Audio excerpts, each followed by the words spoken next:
سؤالي لك سيد زياد الهاشمي، العضو بمجلس نواب الشعب عن ائتلاف الكرامة، وهو العضو من جبهة الخلاص. أنتم في جبهة الخلاص مؤخرا اقترح رئيس الجبهة أن تكون هناك تشكيل حكومة إنقاذ عبر حوار وطني. هل ترون أن ذلك ممكن طالما هناك ما يعكر الصفو الداخلي، صفو الساحة السياسية الداخلية، بمثل هذه القضية التي تنم عن صراع إقليمي في الداخل التونسي؟ شكرا لك سيدتي على هذا السؤال، وارحب بضيوفك الكرام وبمشاهدينا الكرام. بداية القضية هي تقريبا متوقعة جدا، وأنا أختلف مع ضيفتك الكريمة عندما قالت ليس هناك رابط بين ال 25 شخصية مبدئيا، وإنما الأبحاث تدل على أكثر من هذا. على العكس تماما، هناك أكثر من رابط يجمع كل هذه الشخصيات السياسية والإعلامية والفنية والثقافية. أولا، الرابط الأول أن جميعهم ال 25 كانوا من مؤيدين الانقلاب ولحظة الانقلاب، ثم جزء منهم غادر معسكر التأييد المطلق واختلفوا مع سلطة الانقلاب في أجندة الانقلاب. لهذا هناك من تفاجأ ب3 و4 أسماء عرفت في المدة الأخيرة بعد أكثر من سنة ونيف على الانقلاب أنها عارضت ليس الانقلاب كمبدأ، وإنما عارضت أجندة الانقلاب. هذا الرابط الأول. الرابط الثاني بين هذه المجموعة أنها نفس المجموعة كانت تشتغل بانسجام كبير جدا منذ اندلاع الثورة إلى هذه اللحظة. هم نفسهم تقريبا زيد اسمه ونقص اسم كانوا في حواريين السيد الباجي قائد السبسي ونداء تونس، ثم انتقلوا إلى يوسف الشاهد، هذه المجموعة كاملة، ثم انتقلوا إلى عبير موسي في جزء منها، ثم تفرعوا شيعا وتجمعوا لحظة الانقلاب مع قيس سعيد. لا ننسى أن رئيس هذه العصابة كما يسمى أو رئيس هذه المجموعة وهذا الجهاز السري هو من مؤسسي حزب التيار الديمقراطي، هذا السيد البلطي، ثم استقال سنة 2014. السيد هذا تم تسريب له الذي تناولته الصحافة العالمية بامتياز، هو التسريب في شهر ماي، أي تقريبا قبل 3 أشهر من الانقلاب، في مخطط كامل لكيف سيتم تطبيق الفصل 80 ومن سيقع يعني تحجير السفر عليهم ومن سيقع سجنهم وكل التفصيل تماما. ثم خرج قيس سعيد وكذب هذا التسريب، ثم جاءت أحداث 25 جويلية لتؤكد هذا التسريب ومصداقيته. هناك مجموعة كبيرة من العوامل تؤكد أن هذه المجموعة ال 25 أو الجهاز السري لقصر قرطاج هناك يعني مجموعة كبيرة من الروابط. لا ننسى أيضا أن من بينهم 4 إعلاميين لهم يعني مقعد قار في الإعلام العمومي والإعلام الخاص يدافعون عن توجه قيس سعيد وجناح داخل الانقلاب، وعلى رأسهم يا القصوري. أكثر من هذا، أعتقد وهناك يعني تصريح مهم جدا لرئيس الانقلاب قيس سعيد، قالوا 24 ساعة بعد تسريب الوثيقة طالب السيدة وزيرة العدل ورئيس الحكومة بالتحقيق ومعرفة من وراء التسريب، لأنه قيس سعيد كان يطالب أنه يقبر هذا الملف أو هذه القائمة. وأعتقد جازما أن من سرب هذه القائمة لأنه يعرف جيدا هناك إرادة من القصر حتى يقبر هذا الملف وحتى يتم التكتم عليه، وهذا أكده يعني البيان الذي المصاحب بعد 24 ساعة في صفحة رئاسة الجمهورية، وكانت آخر بند أنه يطلب أنه التكتم على هذا بهذا المعنى يعني موجود. إذا من سرب هذه الوثيقة يريد أن تصل الوثيقة إلى الرأي العام حتى لا يتم قبرها.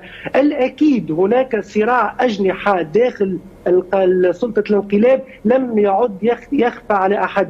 أكثر من هذا، هناك بعض من في الوثيقة قال ذات يوم أنا الصوت يعني الإعلامي الصريح لمالك الزاهي، قالها في إذاعتي وأنا فاهم أحد هذه الأسماء. هناك من يصرح بأنه من موالين ومن محاوريين يعني توفيق شرف الدين. صراحة اليوم هناك صراع على من سيخلف بدرجة ثانوية السيدة نجلة بودن في رئاسة الحكومة، وبدرجة أقل منها يمكن لمسألة الوقت من سيخلف قيس سعيد بعد قيس سعيد. هناك صراع أصبح واضح للعلن والصراع هذا أصبح هو اللي نشوفه فيه حتى في على الفتوات الإعلامية. هناك يعني أجنحة موالية لمالك الزاهي، ومنها أيضا عناصر نقابية معروفة جدا نظرا للصلة القرابية، صلة القرابة الموجودة ما بين قيادات الاتحاد الشغل ووالد مالك الزاهي ومالك الزاهي. وهناك أيضا أجنحة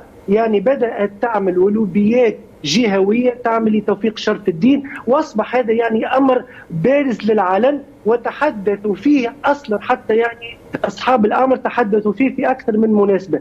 اذا هذه الوثيقه وهذه القضيه وهنا معطى مهم جدا، هي جاءت يعني نتيجة ليست أبحاث مباشرة، وإنما بعد إلقاء القبض على السيد البلطي وبالتسخير الذي قدمته النيابة العمومية بتفتيش الهاتف الخاص بالسيد هذا، تم كشف هذا الأخطبوط وتم كشف هذه العمليات، وإنما هي انبثقت عن قضية جانبية تم الكشف عنها.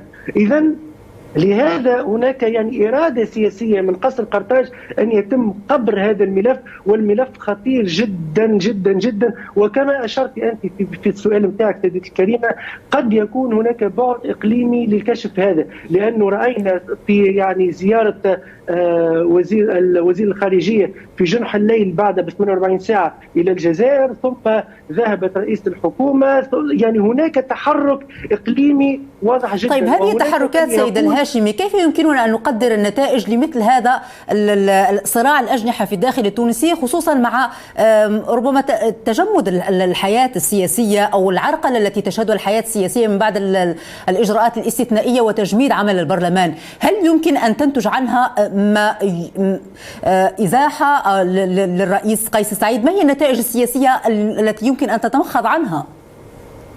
نتائج سياسية مباشرة لا أعتقد، وأؤكد كلام ضيفك، يعني نتائج مباشرة لهذا لا أعتقد أنه سينعكس إيجابا على الأحزاب أو الطبقة السياسية، وإنما سيكون له انعكاسات على الرأي العام الداخلي والرأي العام الخارجي. والانعكاس الأهم سيكون داخل سلطة الانقلاب، أنه سيكرس يعني منطق اللوبيات داخله، وسيضعف أصلا يعني نغمة الاتحاد بينهم. أعتقد أنه صراع الأجنحة هو الذي سيطيح بسلطة الانقلاب أكثر منه يعني الحركة السياسي. وأعتقد الأقرب أنه هذا يؤكد أنه اليوم هناك صراع قاتل واصبح يعني لا مفر منه داخل سلطه الانقلاب.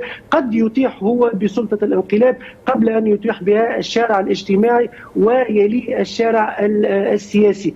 اليوم اصبح تركيز سلطه الانقلاب على رمرمه البيت الداخلي للانقلاب اكثر منه النظر الى حال الشعب والى الازمه الاقتصاديه والازمه الاجتماعيه والازمه السياسيه. واضح جدا ان سلطه الانقلاب كالنار بدات تاكل في نفسها منذ اشهر، وإنما هذا الملف هو مرحلة جديدة، والأكيد قادم الأيام ستكشف العديد من أوجه هذا الصراع. وإنما اليوم الواضح جدا أن سلطة الانقلاب في صراع داخلي قد يطيح بها قبل أن يطيح بها الشارع الاجتماعي والشارع السياسي.